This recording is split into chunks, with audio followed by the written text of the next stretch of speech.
What's up, friends and listeners? You're about to hear a new episode of Disrupting with Ashley Holt. That would make me Ashley Holt. Thank you for stopping by.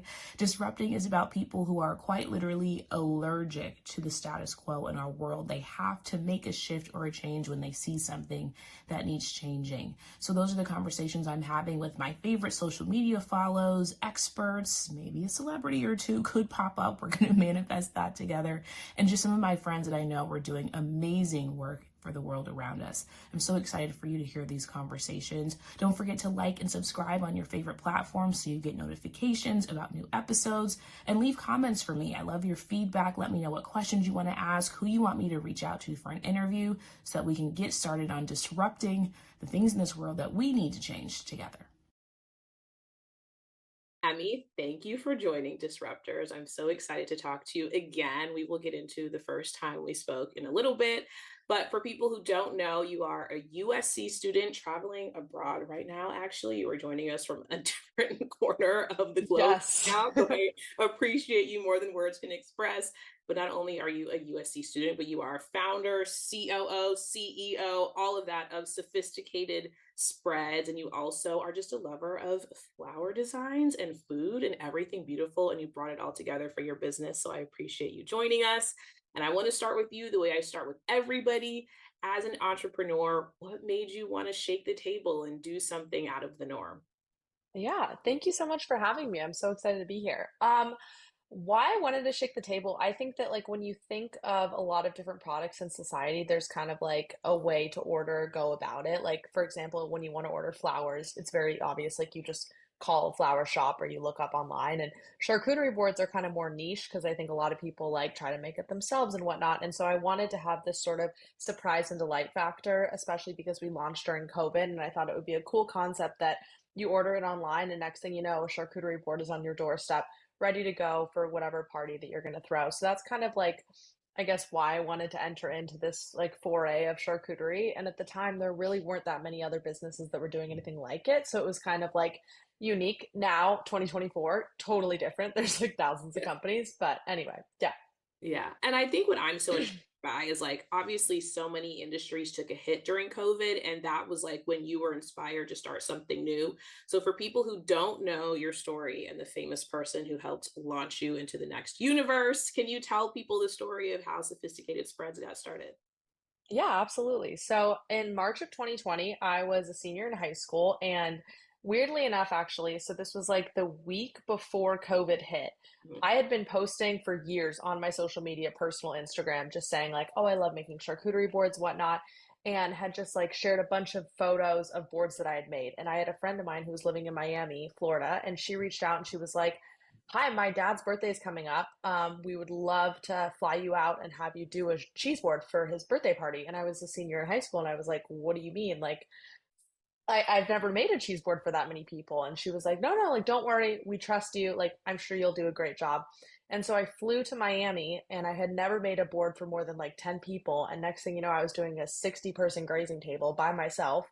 And so yeah, I kind of like I did this whole spread, and then at the end of it, one of the caterers who was had been flown in from New York, and he was like a professional, private chef, and he came up to me and he was like, "You have a business that you're sitting on right now." And I was like, "Huh?" And he was like, "Yeah, like this is totally a business concept. Like you should run with this. Like what?" And I was like, "Oh, okay, sure, sure. Like I'm a senior in high school. I'm going to go to college. I'm going to study political science. Like goodbye." And then a week later, the world shut down, and I was like, "Oh, okay. Now I think I have some time to like, I kept making cheese boards during COVID when we were on lockdown, just kind of as like a fun thing for my family. And I realized how much joy it brought my family and like my inner circle. And I realized that, there was a need for it in society. So I made the bold step of deciding to take a gap year, and I basically like deferred from college, and I was just gonna launch sophisticated spreads in the hopes of just delivering to really friends and family, neighbors, that sort of thing. And I had no idea of what direction it was going to go in. Um, so I first launched, and it was like September 1st, 2020. And I remember like I sat there and I had my Shopify site open, and there were no orders coming in. And I was like, huh, okay, this is a problem. And so then I immediately was like, okay, what am I going to do? So I pivoted and I started reaching out to so many different micro influencers that were in LA. So I just sent out like hundreds upon hundreds of emails. and ended up delivering to so many, like probably 40 or 50 influencers. And they started posting about it. And so And that comes out of lo your and behold, pocket, like when you're yeah, taking those boards to, yeah, okay, that's an yeah. investment. And so Sure. basically, the beginning of the business for the first like 3 months, like any sale that we were getting, I was just putting it back into influencer Yeah. marketing. And so we were slowly starting to gain a following. And then this was probably in December of 2020. So I had had the business for about 3 months, and I got this notification on my phone saying that Jessica Alba had tagged us in a post. And I like clicked on it, and I was like, there has to be like an underscore. Like, there's no way it's like the Jessica Alba. And sure enough, it was. And she had made this post saying, like, one of my favorite small businesses is sophisticated spreads. And it was her small business highlight on her Instagram. And she has, I don't even know how many millions and pound millions of Mhm. followers. And so this came in. And at the time, I had like, I kid you not, 1,300 followers. And I was like, oh my gosh, this is insane. How did she find us? I have no idea. Yeah. And then, like, 20 minutes later, Sofia Vergara started following us. And I just like dropped my phone and I was like, it's the Sofia Vergara. Like, I was a long lifetime fan of Modern Family, and so when I saw that she followed me, I was like, this is unreal. And so then I pretty much immediately reached out to her, offered to deliver her a charcuterie board, and then the rest is history. Yeah. Okay. And I love that story for a million different reasons, but mainly because I feel like even in talking to people who have done something different, who have been disruptors, of course, it's less about sitting around waiting for it to be perfect and more about just being like, I'm going to take the leap and I'm going to try. So there was Totally. obviously time between when you did the board for your friend and then the chef told you you should do this and between when you actually started the business. What Mhm. was it for you? What conversations did you have with people that you trust that made you go, okay, like I'm going to give this a shot. I don't know how it's going to end, but I'm going to give it a shot.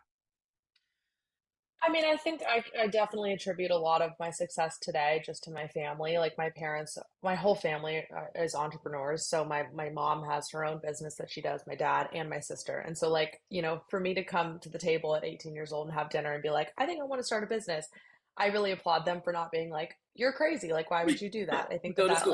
like totally motivated me because Yeah. I sat down and I was like, I love making charcuterie boards. I had done this event in March, and I don't know, I think that my mom, like, she's in the PR world, and so she had her PR spin to it of like, that's her phrase, is surprise and delight factor. And so I think that, like, she definitely helped kind of hone like, okay, what is your spin that you're going to take to it? That's different than what people are currently doing out there. And then my dad, grew up and he was a stay-at-home dad, and he like cooked a lot of our meals and really focused in on like using really great ingredients and everything. So I had this appreciation for really high quality ingredients and locally sourced and artisan cheeses and all that sort of thing.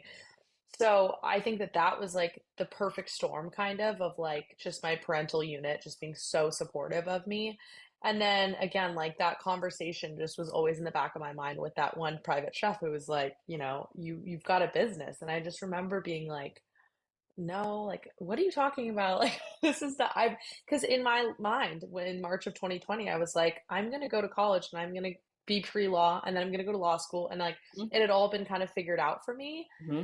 And I never had time, especially like, and I think a lot of young people and society can appreciate this. Like, there's not time in the educational path to like sit and take a breath. You kind of just Totally. are always like, okay, what am I going to do next? What am I going to study? What classes am I going to take? And then COVID hit, and it was like, okay, like I have some time to think about like, what do I love doing? I'd already worked in a flower shop for like 4 years during high school. And that's also one thing that I realized is that I loved doing flowers. I loved using my hands, being artistic and creative in that way. And then I also loved being a part of people's special days, whether it be their wedding or, a bridal shower or whatever. I think that that was also something that just kind of like really stuck out to me, that it was like always bringing joy to people Yeah. through this product. And so that's kind of, I guess, where sophisticated spreads came about. Yeah. And a lot of people would say, and obviously, like, it's not like, I mean, obviously, Sofia Vergara following you and then hiring you, like, it obviously set the business straight up, right? But I don't know that, and correct me if I'm wrong, if that was enough to like support your life, but you knew that it was going to continue building. Some people might say, and I remember asking you this the first time we spoke, why still go to school? Like, you have your Mm-hmm. gold mine already. So, like, how did this change your plan and how did it not change your plan? Because obviously you still ended up going to school. Yeah. So I again, it was like probably December, and it was right around the time where like because I had deferred from the University of Michigan. I was planning on going there. I grew up in LA, so I was like, this is going to be a big move for me. I had deferred from them, and they technically they just thought I was still going to go. So I had no pressure on that. But all of a sudden, it was like, the springtime. We had been in business. Now we've delivered to these celebrities. Like we've tapped into this crazy market, and we start getting booked for like events, and people are reaching out about weddings the next year. And I'm like, oh, okay. Well, this seems like this is going to be a problem because I'm supposed to be in Michigan. And so I kind of sat down with my parents and I was like, what do you think about me applying just as a backup plan to some schools that are more LA based? And they were like, that's a great idea. Like, go for it. And so I started applying. I applied to USC, Pepperdine, Chapman, like some just local colleges kind of that had a business program. Because at this point I was like, well, I guess if I'm going to be in LA, then I'll probably want to pursue business. And, the pre law thing is out the window at this point. And so, yeah, I mean, I just kind of started to see that people were really loving our product. We had consistent clients coming in. And at the time, it obviously wasn't enough to like support me. And I think that there was an ounce of like craziness that I was like, oh, I'm just going to full fledged go into the cheese business. Because it's not really like, I don't know. So, yeah, I mean, it was by, I heard back from colleges in April or May, and I was like, okay, this is going to be my big step. So I told Michigan no. At this point, we were doing booking events, and I was like, let's just full send this. And at one point, I had told my parents, like, I don't think I'm going to go to college. Like, and Thank my you for dad your was like, honesty. yeah, and my dad was like, "Oh no, no, like you're going to go to college." And because he had been a stay-at-home dad growing up, he didn't have, I was the last child to go off to college, and so Yeah. he offered, and he's very artistic as well, so he was able to help me in with the food situation and making cheese boards and everything. So he was like, "You know what? I'll step in. I'm going to help you with some more organizational stuff because I'm very creative, not at all organizational." So he was like, "I'll help with that. You'll go to college. We'll make a dream team and like let's see, at least for the next 4 years, this is kind of can be like an incubator for you and you can figure out at the end, do you really want to go into the cheese business still or, that sort of thing." Yeah. And what I love, I was just on your Instagram and I saw that you were the youngest judge at the, and I don't want to missay it, so I'm going to look at my Mhm. notes here. The World Cheese Awards in the UK. You were Yes. the youngest judge in Yeah. 2022. So obviously, whether or not you stay in the cheese business has chosen you, clearly. So I do I wonder, know. like, as those opportunities start coming in, as you're getting more clients, is this kind of validating you in a way that like I'm not crazy, like something that I love is really something that I could continue to pursue?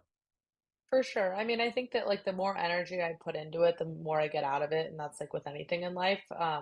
It definitely was affirming kind of, when I, especially being at like the World Cheese Awards, for example, everyone that's at that awards has been in the dairy industry or been in the cheese industry for like decades, and they're mostly like on the more like business side of things, like they work for Tillamook or they, represent a big cheese brand, or they like literally went the professional route of like studying cheese. And so Yeah. I kind of came in there and I was a disruptor. I was like, I'm a cheese influencer. And it was the funniest thing because I remember like I got separated. They separate you into groups of 3 people and you judge as like a little cohort. And so you judge 50 cheeses. And so I like, I was the only like one, not there's not that many women to begin with. I was the youngest person by far by like 15 years. And so they separate me in this group, and there's this guy who's like 65 years old and he's from England. And then there's another guy who's like 45 years old who's also from England. And then there's me. And I came over and the guy was like, I think you must be confused. Like, this Mm. isn't, you're not in the right place. And I was like, no, no, I am. And I was like, hi, I'm Emmy. It's nice to meet you. And, over the course of 3 hours, I feel like he kind of, in the beginning, obviously, he was like a little bit like, what do you mean you're a cheese influencer and whatnot? And then by the end, he had developed a respect for me and like my appreciation and willingness to just learn and understand and grow within the cheese world. And so, that's been really interesting kind of delving into that whole side of things because it's definitely more like I think with cheese boards, my clientele, like they see what the product and they're like, oh yeah, okay, I'll order that. Mhm. Whereas with the cheese industry, it's like, a lot of, I don't have the typical educational path when it comes to cheesemongering and whatnot. But now he's still like one of my great mentors, and I see him at every cheese judging. So I saw him last summer at the International Cheese and Dairy Awards, which is in Stafford in the UK. Mhm. And I saw him from like across it was the funniest thing. I was standing there with my sister. There at that awards, there were like 150 people from England, and there were four Americans judging, and I was one of the four. And he spotted me from across the room, and his jaw like visibly dropped to the ground, and I ran over to him and he gave me the biggest hug, and he was like, I'm so happy to see that you're here. Like, I'm really proud of you. And it was just Yeah. like, so I think moments like that and just connecting with people and developing those relationships, that's definitely super affirming that I'm in the right path and going down, and I don't know, following my intuition kind of. Yeah.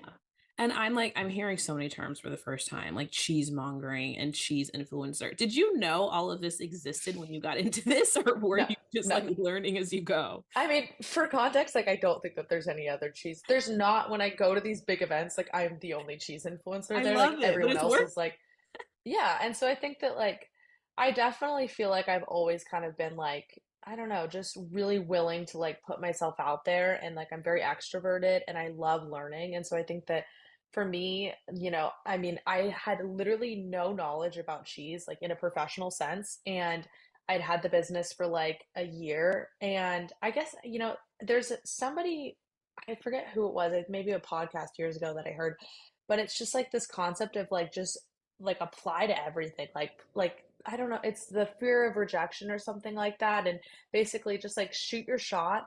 And a lot of people don't let themselves shoot their shot because they're the fear of rejection. And I just kind of have never had that. And so I like sent out an email to the Guild of Fine Foods, and I was like, I'd love to apply to be a cheese judge. And they were like, oh, we typically don't have applications. Like we just hand pick. And I was like, well, please, like, check me out. Like here are my credentials. And it was so funny because they said, yeah, yeah, you can come to the awards. And the guy who I had been wholesale buying cheese from, I called him on the phone and I was like, Aaron, you're not going to believe it. They invited me to the World Cheese Awards. And he was like, Emmy, you're in too deep. He was like, this is too much. And I was like, no, no. Like, and he, over the course of 3 months, he taught me like everything that he knew. And I read all these cheese books and like learned a lot about like the more technical side of things. So I think that like, it's an ounce of like, fake it till you make it. And then also just being Totally. like delusionally optimistic about entrepreneurship in general, I think. Yeah. Everyone talks, well, not everybody, but like I feel like a lot of creatives talk about being Delulu because like Hmm. you have to see it before other people see it, right? Totally. And so I feel like that's a testament to you, the fact that you were just like, I'm gonna fight to get this opportunity and then figure it out. Like the fact that you called him right Totally. after, it's like there's a huge lesson in there because I was gonna ask you about imposter syndrome, but it sounds like you were just kind of like, well, if I can get in the door, I'll figure it out. Like, have you had Yeah. imposter syndrome? For sure. I mean, I think that like, so when I first started the business, there was like, okay, we didn't get any orders. And I was like, oh, shoot, this is bad. So I started delivering all these influencers. And then on the side, I was like, oh, a lot of people go to farmers markets and they like buy, cheese at the farmers market potentially. And so I like sent out my application to become a farmers market vendor at like 25 farmers markets in LA. And the only one that said yes was the Malibu farmers market. So I was like, okay, cool. Like I'll start, selling cheese there again with absolutely no knowledge of cheese in general. So I was like, that was definitely like an imposter syndrome for me, that kind of moment. And then I just remember I showed up to the like farmers market, and all the vendors are setting up. They've been doing this for years. It's like a whole science. Like I swear you could write a book about the art of being a farmers market vendor, because it's like the hummus person is just like making bank, right? And anyway, I get there and they looked at me and they were like, how old are you? And I was like, I just lied. I was 18 and I was like, I'm 25. And I remember like multiple times, especially showing up to events in the beginning, I was the youngest person working the event by far. And I think that like I definitely felt the imposter syndrome then, because it was just like my age, I think, was like a dead giveaway. So I literally remember vividly like lying on multiple occasions and saying I was older than I was because I thought it made me look like better. And then, I think then I started getting some recognition for the fact that I was so young and that I was a female and I was delving into this whole like kind of male dominated cheese industry and making like transforming, I guess, what is typically like just like beautiful cheese boards into like there's really an art to it and there's, a more technical side behind it all. So I think that that definitely helped me kind of establish myself and kind of let go of that imposter syndrome. Yeah. Okay, so while we're talking about judging, I am a huge fan of your social media, which, okay, to clarify this, you started the Roman Empire trend, right? When people were Yeah. on TikTok. Okay, iconic. Yeah. Thank you. Because now every day I'm like, "Oh, that's a Roman Empire. Like, you like shifted Yep. culture a little bit. Like, for I people who know. don't know, like, women on TikTok are finding out or asking their boyfriends, like how husbands, whatever, how often they think about the Roman Empire. And it was oddly frequent. And so then I believe, did you have people ask their boyfriends that, or you were the one who was like, what's the woman Roman Empire? Yeah. Yeah. So basically, it was like me sitting in my college dorm, and I was like talking to my roommate, who I constantly bounced a bunch of ideas off of. So God bless her, because I feel like I just constantly was like, how can I turn this into something cheese board related? Yeah. And I remember watching this Roman Empire trend, and it was just taking over. And I was like, you know what? I don't think that there's a way for me to really transcend this into like cheese without it being too niche. And so I was like, but it's interesting because this whole like guy version, I wonder what the female equivalent of the Roman Empire is. And so I posted the video with literally like no makeup on, no intention of it going viral, which always happens. If you look at all the viral videos, it's always me like fresh out the shower. And anyway, so I know I posted this video and I just didn't, I like put my phone down and then I checked back and all of a sudden it was getting stitched. And I was like, Honey. okay, that's interesting. Like I'd never had any of my videos be stitched before. Yeah. And all of a sudden, like the next day, it was like 1,000 stitches, and then by the end of it, now it has like over 20,000 stitches. And Kerry Washington, JoJo Siwa, like everyone and their mother was posting about it, and so that was definitely like just a really crazy, weird moment in the business. Like Time Magazine did an interview with me, and I was like, in what world? Like, if you would have told me 3 years ago that that was going to happen, I would have never believed you. But it was, yeah, it was pretty And crazy. it took me, I saw it a few times before I was like, no, I know her. Who is this person? I was like, no way. But what I love about that though is like you obviously were trying to be business minded. Like, how do I make this about cheese? But eventually you were authentically like, that's too niche. I'm Yeah. just gonna say what I think about this. And it still ended up having a huge impact, which I think is amazing. Anyway, I wasn't I just wanted to ask you about that. I was going to do it later, but then it just popped in my mind. So what I Oh my actually want gosh, to of talk about course. in relation to judging Okay. is I on your social media you judge charcuterie boards, like you rate. Yes. So would you mind Yes. if I pulled up a few? If you can walk us Oh through, my gosh. would you mind doing that? Totally. Yeah, no, I Okay, would love to. fantastic. That's We're so just fun. gonna do a few, okay? And Okay. Okay. while I'm gonna open these up right now, but while I do, Okay. walk us through what you think some of the common mistakes are on charcuterie boards when we do them for ourselves for pool parties or when you buy one Okay. from any chain store. What are people doing wrong? Yeah.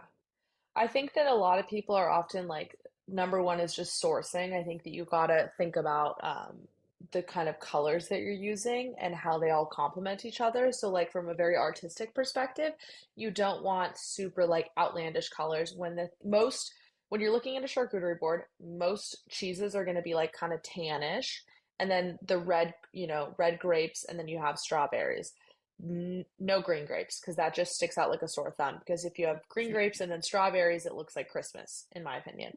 And then, if you have orange cheddar, that's just also like, that's the only sort of orange that's going to be on your board. And so I think that, like, kind of trying to stick with similar color themes is also a great place to start. And then, in general, I think that there's just, some items that just don't belong on cheese boards. So, like, as opposed to using rolled turkey breast, I would definitely lean towards like salami, prosciutto, that sort of thing.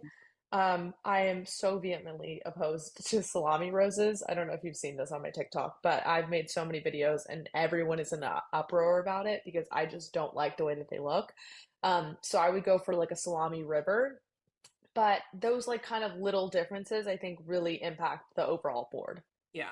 I love this. People are about to be going to their parties like, I can't believe you did a salami rose. Like, you don't Hmm. even know what you're doing right. Yeah. Okay.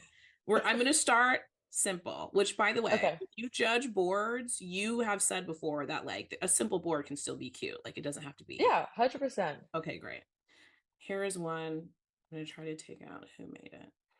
It's just on Amazon. It's okay. Okay. Okay, no worries. Okay, so green grapes number one. If you're gonna use the Oh, green grapes, I would put the kiwi away from it. So like kitty corner. So right here like is on the green other now. side of yeah. Yeah. Yeah.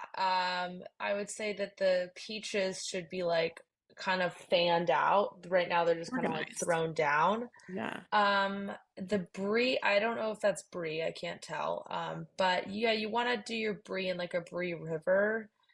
So, yeah, I would say probably you don't want like items next to each other is one thing. So like fruit shouldn't be touching fruit, cheese shouldn't be touching cheese. I think that like in this one, for me, it's more the colors. I think that like you have Yeah. red and yellow and green and And there are blue. like So it's random kind of too colors. much.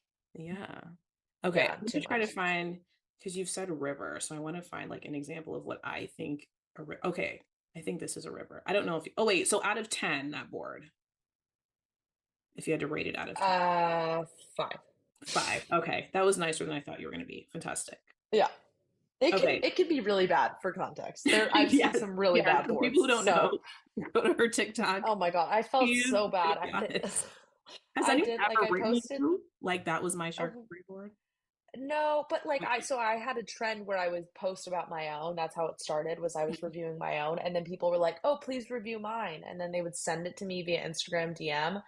And there were just some where I was like, girlie, I cannot duet this. Like, I would just not respond because it was so bad. And I was like, and then they would be like, can you just give me constructive criticism? And I'm like, okay. Like, But so yeah, not publicly tough. because that's bad for me and you. No, no. Okay. This is what I think you mean by a river. I go on do not disturb, so I'm not exposing. That's what you mean by a river, right? Yes. Or is that Yeah, too literal? absolutely. No, no, that's perfect. That's a salami river right there. Okay, so give me Yeah, your thoughts. I think that like my eye immediately goes to the green grapes with the apricots. I think that those colors don't really complement each other. Like if you had had maybe the apricots down over by the wheel of brie, that would look better. Um, I like the strawberries and how they're cut. I think that the cheddar is nice. You definitely want it to look bountiful. There's a thing called a rustic crumble as opposed to just like cubing cheddar. Mhm. So it kind of looks a bit more like flaky and artisanal. So I think that that's definitely could be a bonus. I don't like the fact that the nuts are the same in 3 different places, like right next to each other. I think one big thing of nuts would have been better. Mhm. But I think the brie looks nice. I would say that like this doesn't really bother me that much. Maybe like this is getting better, like a 6.5. Okay, that's fair. Yeah, because it's like, and now I'm starting to pick up on it. Like now I'm going to start judging cheese Yeah. boards. I have absolutely no expertise. I mean, I think once you see, like for me, it's like with anything, like once you see it a million times, then you can kind of pick up on things. Like I'm constantly consuming content about charcuterie boards, and so obviously, Right. like it would be concerning if if they weren't looking better over the years. Like I look back at my old grazing tables that I've done, and it's like, oh God, how did I ever think that that was a good look? Right. Yeah, because it's like you said, it's not about perfection at the start. Okay, these are the Yeah. little, I think, roses flower thingies that you were talking about. This is the last one. Oh, geez. Yeah. Okay, there we go. Yeah, Busy. it doesn't, so this has a little bit too much red on it, I think.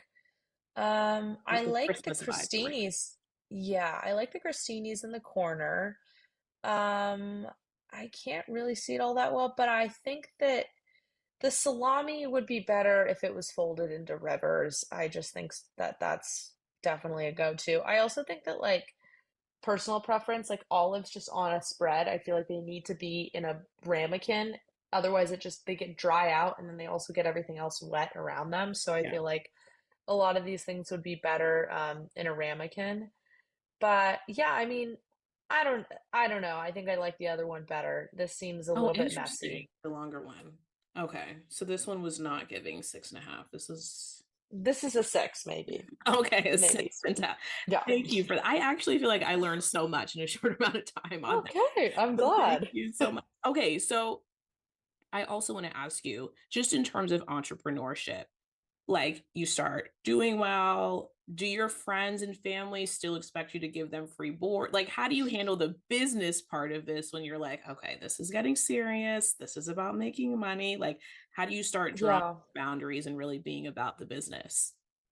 I mean, I think that, like, I love to still bring cheese boards to parties and everything like that. I think that, like, my true friends don't there's not an expectation around it. I do think that in the beginning, it was a little bit tough because people would be like, "Oh my gosh, like, I'd love for you to come to my dinner party. Would you mind bringing a board for 25 people?" And I'm like, "That's great. That's actually expensive, though." Like, I Yeah. think that people don't realize, like, I get invited to stuff all the time, and they're like, "Oh, just bring, like, a little spread. Like, it doesn't have to be anything huge." And I'm like, okay, well, like, that's still, that's so I don't know. I think that that's, murky territory there. Yeah. But I definitely think that, like, oftentimes, when people would ask for like the friends and family discount, like, I'm happy to do that, but asking for just free product altogether, it's like too much. But yeah, I'm kind of used to it now. Just like every party I go to, I just bring a cheese board.